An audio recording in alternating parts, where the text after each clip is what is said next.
morning and welcome to another vintage tips and tricks video and to day number 6 of the 30 videos in 30 days challenge. If you were with me yesterday, you'll know that I popped my hair into sponge rollers overnight and showed you how to do a set, particularly a set that gives you an old Hollywood wave. So this morning I'm going to take my curlers out and show you how I do my brush out for my sponge roller set. So here we go, let's take the curlers out.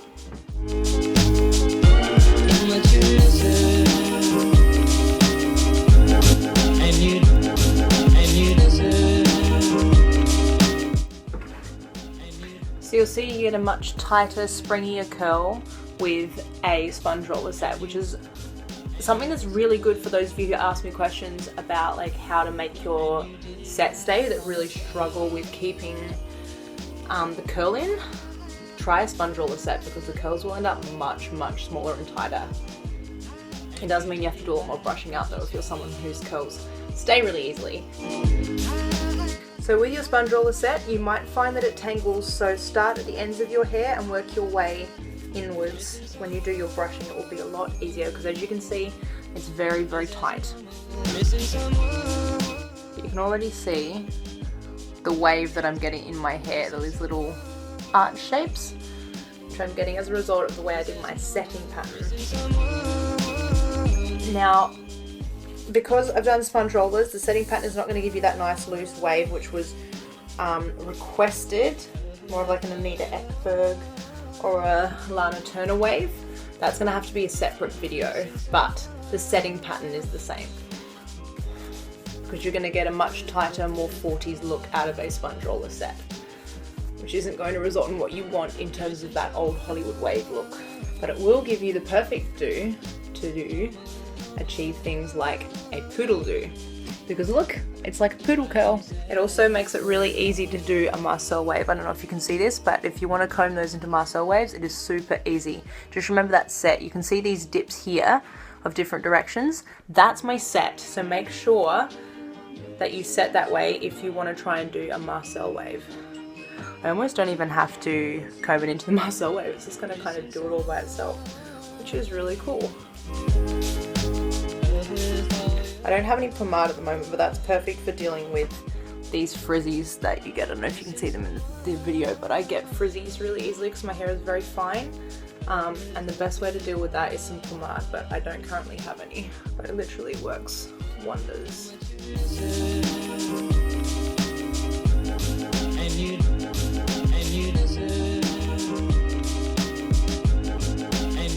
So you can see I'm having to brush way more than I would with a pin curl set or a hot roller set. So it's great, particularly if you're a beginner at this and you find you brush your curl out when you do a pin set and a hot roller set.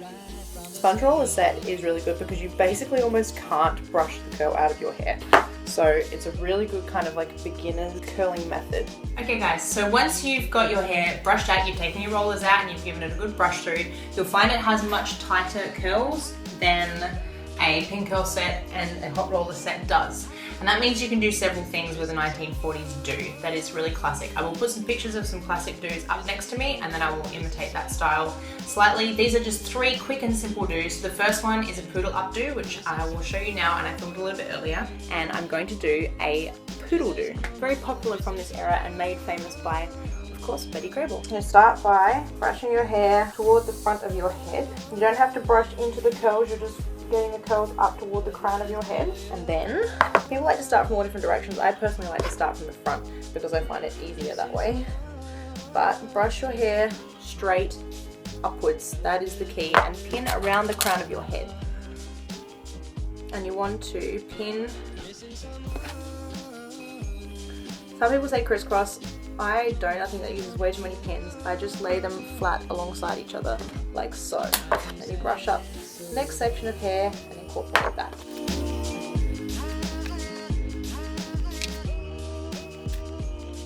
Again, I've kind of overlapped my pins, as in the way you would if you were stitching or sewing. You want to cross back over your hair. And don't worry, the pins will get hidden, so don't worry about being able to see them. You won't be able to because the curls will cover them. And at the back here, you just want everything to be nice and smooth and quite taut. And then you're you're going to end up with a bunch of curls up and forward on your head. Then all you've got to do is bunch them on in there. You might want to keep some longer sections at the front forward to curl. So I kind of do it like this. It's a little tricky to see what's happening. And then you pin it on down. So you can do the Poodle Do as like a quick and easy hairdo, or you can get really fancy with it if you want to do it as an updo and you want to have very defined curls all over the place. Then you simply wrap the curl on your finger and actually place all of the curls, which obviously takes way longer. But this is the quick version. So once you've got those kind of generally in place, like so, then I get these ones at the front and I do actually curl these, just so they look a little bit prettier. Curl around your finger exactly the same as you did when you were pin curling.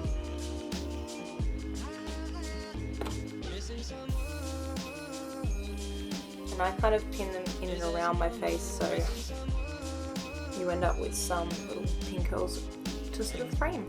Missing someone is as normal, missing someone. And there is the finished product, guys. That is how I do my Betty Grable style updo. And the second do that I'm going to do is just a classic waves one. So what was really popular back in that era was to have a wave at the front and then like bushier hair at the back. So I've already kind of got that with my current set, and you can see that my S-wave is sort of starting here because of the way that I set my hair. So I'm going to run with that, and I'm going to use my pins to flip my hair into place and spray it there. So give this front section a little bit of a tease just to help the hair stand up a bit, and then you want to create your S-wave. So I'm going to pin this one at the top.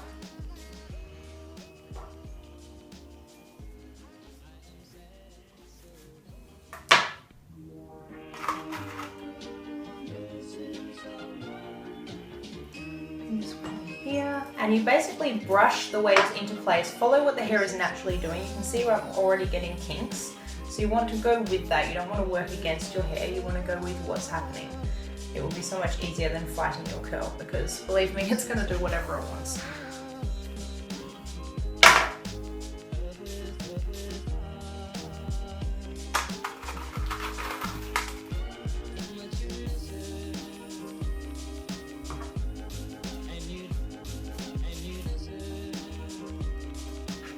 Little sections like this, you can, if you like the curls you're getting, get it into place before you spray it. And at the back, you can just brush the hair under and curling over your hand like I showed you in your roller set tutorial. Once you have your rolls and your waves where you want them and pinned into place, you just spray them. Then, once you are finished, carefully remove your clips.